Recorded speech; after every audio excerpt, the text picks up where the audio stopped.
Rashad Beard, what's up, big fella? What's going on, guys? How we doing, man? Good. Good to hear it.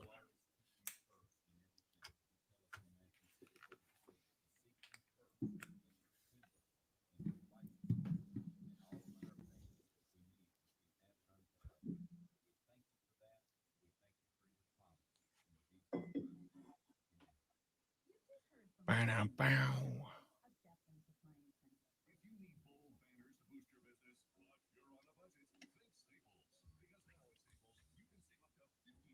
Somebody explain to me why Prince Harry is getting an SB for courage, perseverance, and service.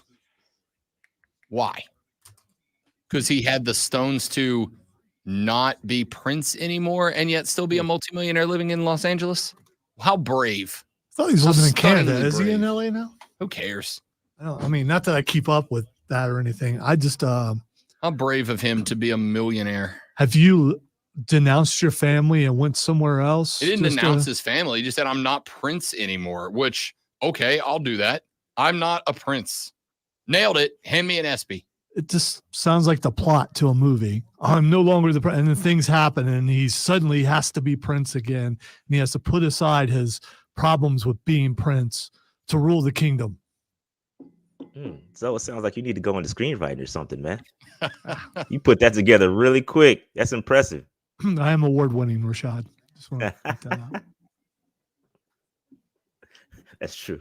Very true. Put some respect on it. I don't know if he told you, but we're up for three South Carolina Broadcasters Association awards, including Best Morning Show in the state of South Carolina. Best Morning Show personalities. Yeah.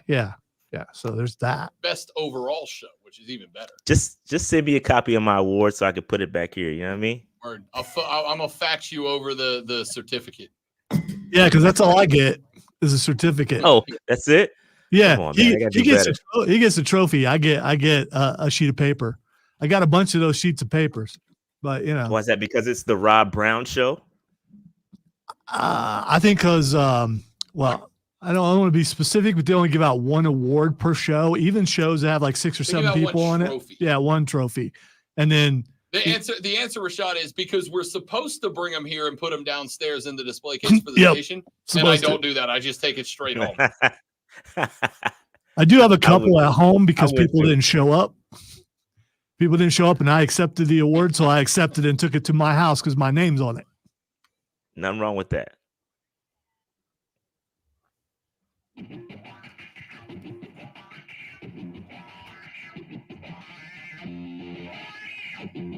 The Rob Brown Show back on your radio. It is the Fan Upstate, Rob Alonzo, and joining us now live on our stream, which you can find at facebook.com/the Fan Upstate, twitter.com/the Fan Upstate, the Fan Upstate on YouTube, the Rob Brown Show on YouTube, or the Rob Brown Show on Twitch.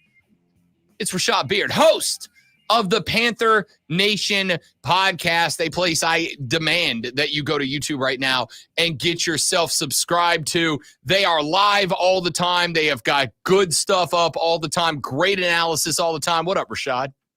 What's going on, man? Just enjoying this off season. Good times. Appreciate you guys for having me on the show as usual. Award-winning show, that is. Thank you very much. Thank you very much. I've already promised I am going to fax Rashad Beard a copy of the certificate we will receive for at least silver medaling in Best Show of the State. There's some white out around here. I'll just white out the little part and write your name in there and I will send it to you. Rashad Beard. But when we send it, it needs to be back there, like in between two of the helmets. Yeah, I got you. Of course. Rashad Beard here on the Rob Brown Show with the Fan Upstate. I don't know if it was just me, if it was my algorithm, Rashad. I popped on the internet last night, getting ready for the show this morning. There was a lot of Panther talk going on the internet last night. There was some on Fox, ESPN, Yahoo Sports. Like everybody had a take. Here's what I'd like to do. I'm going to play you a 30-second clip. This is Nate Tice from Yahoo Sports. And I would like you to give just your knee-jerk reaction to his take and see if you felt the same way I felt about it. Here's Nate Tice. I like Canales. I thought he did a really nice job with the Bucks last year, but it's like, is he McVay? We'll see, but I just think the personnel is just, we're still grasping at straws. Even the receivers they took, Mingo's more of a project-y type. Last year, Leggett is very explosive and everything, but he's considered raw too, and he was a late bloomer as well. And it's like, I don't know. It's not, you're not really helping him as much as I thought they would. I thought they could have gone for like a big, true, more steady guy, maybe not high end, but I think he needs more steadiness around him more than anything, just to help him out. What's your gut reaction to that, Rashad Beard? Yeah, I mean, I like what he's saying. I agree with some of what he's saying, but to talk about the Panthers and then not mention how we did improve the offensive line and how we are going to be a run-first offense, I think this is why you can't, when it comes to Panther talk, you really have to turn off the mainstream because they really don't pay us any attention anyway, unless it's David Tepper throwing a cup at somebody. That's how we make the news, right? So people don't really know the ins and outs of Panther football. They like the headlines, and I agree with, again, Canales. I love Canales. I do think, Mingo is a bit of a project. He's coming along. There was some news about him, saying he can run routes. He did an interview with Joe Person. And then, Xavier Leggett, we've said some of the same things, but it's not just about the receivers, right? It's about the offensive line. It's about the defense is improving, or I hope it's going to improve. But I think, again, I kind of agree with the sentiment of what he's trying to say, I guess. Exactly what I said. Like to a T, exactly what I said. I said, I think it's unfair not to point out that you went out and got 2 successful veteran guards. And not only do those guards help the interior of the line, I think they can help Corbett out at center if he has some growing pains in that spot. I think they can help Icky come out of the slump and Moton kind of dial in a little bit. I despise the fact, I know he wanted to talk Mingo and Xavier Leggett there. Didn't bring up the fact that Deontay Johnson came down from Pittsburgh. Right. I think that's a big piece. I think Deontay Johnson could be a guy we're talking about in the offseason as one of the best acquisitions during the offseason for anybody. So I said exactly what you said. I think it's a fair take about the development of Bryce Young, but I also think he left out a lot of the things that Carolina did do to create that stability, and that's kind of where I had a problem with it. Yeah, it's almost like he didn't watch any Panther football last year and didn't see Bryce Young getting destroyed, play in and play out, right? Every down he had to run for his life. And we fixed, in my opinion, on paper, the biggest issue, which is the interior of that offensive line. So with that fixed, I think we'll get a better look. Again, not saying Bryce is going to be the next Drew Brees by any means, but we'll get a better look at what Bryce truly is, and surrounded with better, improved weapons like Deontay Johnson, who he did not bring up. So like you said, again, I think I agree exactly what you're saying, but that's just part of the course for being a Carolina Panther fan and listening to the mainstream media. That's why you need to tune in to guys like P&P and the Rob Brown Show, and we talk Panthers football. This is very important. I'm dead serious about that when it comes to Carolina Panthers. There's your next promo right there. Rashad just did our promo for us. See, that's why he's getting a fax of the certificate right there. Let's talk about something else that popped up. I was looking through the other day. Yahoo Sports is doing their countdown of NFL power rankings leading up to the start of camp, and they just went ahead and threw Carolina in at number 32. No questions asked. They were like easily the worst team in the league, yada, yada, yada.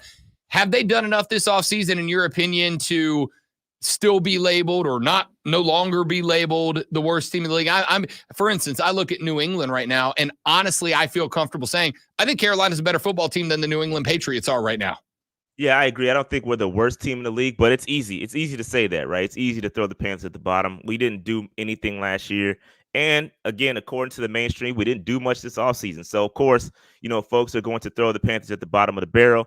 And I'm okay with that. And I think the Panthers should be okay with that. We've always been a team that's been overlooked. And that's just what it is. We've got to fight our way out of it. And I think we'll do that. And so it's good. It's good to catch people off guard. It's good to be nobody's checking for you. That way, when you get you're underrated, you can catch some people off guard. Hey, that's the worst team in the league. Then we don't have to worry about those guys. Then you come out and punch somebody in the mouth. So that's what I want to see. So I'm okay with being at the bottom of the barrel. The beginning of that clip I played a second ago, Nate Tyson, and it was cut from a longer clip where he basically said, in his opinion, the plan for Bryce Young is for Dave Canales to be the Sean McVay of this team, to do what Sean McVay came in. I don't know if you've ever watched any of the Sean McVay clips. Like, this dude is a certified mental patient. He's just brilliant, dude, but he's like weird, but he's a genius. And the more I thought about it, the more I think that's kind of a fair comparison, right? Like, it is about understanding an offense, teaching the offense, having these guys go out and perfectly execute an offense. The more I thought about that take, the more I don't hate it, Rashad Beard. And the more I hear out of Dave Canales, the more he does kind of put Sean McVay vibes out there. Sean McVay won a Super Bowl on a team that was real bad before he got there. I kind of dig it. Yeah, I mean, I would hope. I mean, that's the kind of the goal, right? We want Canales to be the next Sean McVay. That's what everybody's looking for in the league right now. That young, hot coach. No, I don't mean hot by looks. Come on, guys. Let's put some brakes on that. But I think the young, hot, offensive minded, innovative style coach. I think that's what we're looking for. And I think that's what I initially wanted when we went out there last year and we're looking for a coach, offensive minded coach. Frank Reich was not the guy I was envisioning, right? I wanted the young Sean McVay type coach. And again, there are some quirks about Canales that kind of give you those vibes. Like you're saying, he's a real, anytime you see him in a press conference, he's X's and O's. I mean, he wants to spill all the beans. I mean, he wants to tell you everything about what the offense is going to do. He's really intelligent. And I'm hoping that that's the case. I'm hoping we can have our next Sean McVay, but only time will tell. And I think that's what a lot of people, especially when it comes to putting together power rankings and all that stuff, they're waiting to see. And so I can't blame them on that. And I'm hopeful we do have our next Sean McVay. Let's be honest, though. They keep showing me pictures of Dave Canales. Well, he's a good-looking fella, Rashad. You got to be straight up, all right? Don't lie to the people. Right. He's a good-looking fella. Fair enough. Ain't nothing wrong with that. Dude looks like he could play wide receiver today, by the way. Yeah. He's looks athletic. Looks like he still go. Can it coach? We'll find out. Rashad Beard of the Panther Nation podcast joining us here on the Rob Brown Show on the Fan Upstate. So then let me ask you, and I think you just kind of tread into this territory a second ago, but I'll give you the chance to open up that answer a little bit more. What is the key to Dave Canales opening up this offense? What is the thing or the couple of things that you think Canales must bring to the table and must have this team clicking on if Carolina is going to not enter next year still ranked 32 in the power rankings? Yeah, one thing you hear Canales talk about a lot, and I think this needs to be like really followed up, right? He talks about being a run-first team and not abandoning the run. And he talked about how it's going to be kind of frustrating watching the Panthers at times because we're going to run the football so much. And there's nothing that's going to help Bryce Young more than a healthy run game. So I really want to see us establish the run and be able to run that football. Going back to Steve Wilkes when he was the interim head coach and we were putting together some W's, we were a run-first team. So I want to see us get back to that, and then I want to see us be able to take the top off the defense when they're stacking the box and trying to stop the run. Hey, let's Deontay go beat somebody. Xavier Legette, go beat somebody. I want to see us be able to mix it up, right? And not be predictable. And not only that, and make some adjustments. We have to make adjustments, right? That's one thing we did not do last year and the year prior to that. We would get caught off guard. We would go into the third quarter trying to square peg, round hole some things, right? And then it wouldn't work. It wouldn't work, and we could not adjust. We have to be able to adjust as the game goes along. So that's what I want to see out of Canales, and I think he can do that. This guy seems like he knows the game very well, and it seems like his staff is well equipped to make those adjustments. So that's what I want to see out of Canales. Run first, be able to throw the football when necessary, protect Bryce Young, keep him upright, allow Bryce Young to make those decisions, and be that Bryce Young that he was, the version of Bryce Young that was in Alabama, because that's the guy we drafted. So that's what I want to see from Canales. While it has been said a lot, and obviously at this point, I need my wide receivers, I need my coaches out there pumping Bryce Young up and making him sound like a leader, etc. There's been a lot of comments. Adam Thielen had one the other day. Dave Canales has said it, that this dude looks and sounds, Bryce Young, looks and sounds like a quarterback now. Like looks and sounds like he's got a lot more confidence, etc. I have been attributing that to the toxicity left on this program by Matt Rule. I think, lack of confidence put on this program by Frank Reich. I think that was damaging, just like Urban Meyer was to Trevor Lawrence down in Jacksonville. And the longer he is away from that point, the more Trevor Lawrence looks like a guy who can be the guy. I'm not shocked. There's no reason for Bryce Young to have a lack of confidence other than what happened because of the franchise, in my opinion.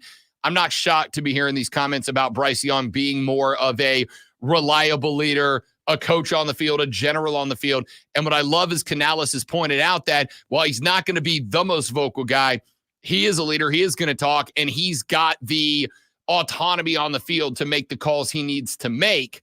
I love everything I've heard out of the last 3 weeks about Bryce Young with a helmet on. Yeah, I completely agree. And I listen, I don't think there's any better, better way to get better than last year, right? Last year was probably one of the worst experience any rookie quarterback could ever have, right? Going back, and you mentioned it, Trevor Lawrence, same thing. Like, that was a terrible, terrible, terrible rookie year for Bryce Young, right? And so all he can do is learn from that, right? He has a lot to learn. And I think that's what you're seeing out of Bryce Young in this offense right now. And that's what Canales, they all want to turn the page, right?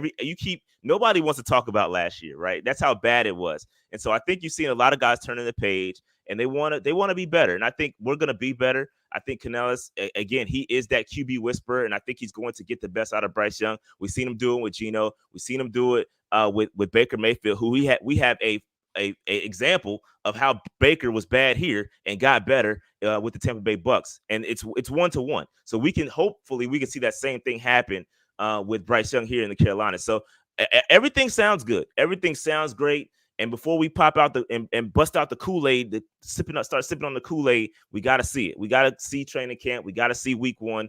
We got to see what's going on, and hopefully things will get better here in Carolina. Rashad Beard, host the Panther Nation podcast. Go find them on YouTube. Make sure you are subscribed. Make sure you got the little bell on because they go live all the time. What you guys got coming up this week? Anything good?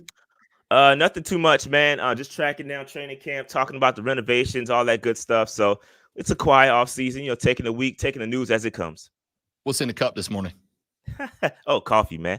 Just went on a run, so I got some coffee, bro. It's early. I get it. No Panthers Kool-Aid yet. No processed blue Kool-Aid yet. There it is. Yeah, I was going to say, what color Kool-Aid do you got going on in there? Processed blue. Processed Okay. blue Kool-Aid, man. All right. Trust the process blue. Rashad Beard, host of the Panther Nation podcast on Twitter/X at Panther Nation PC. But again, most importantly, make sure you get subscribed to the YouTube channel. Appreciate you, big fella.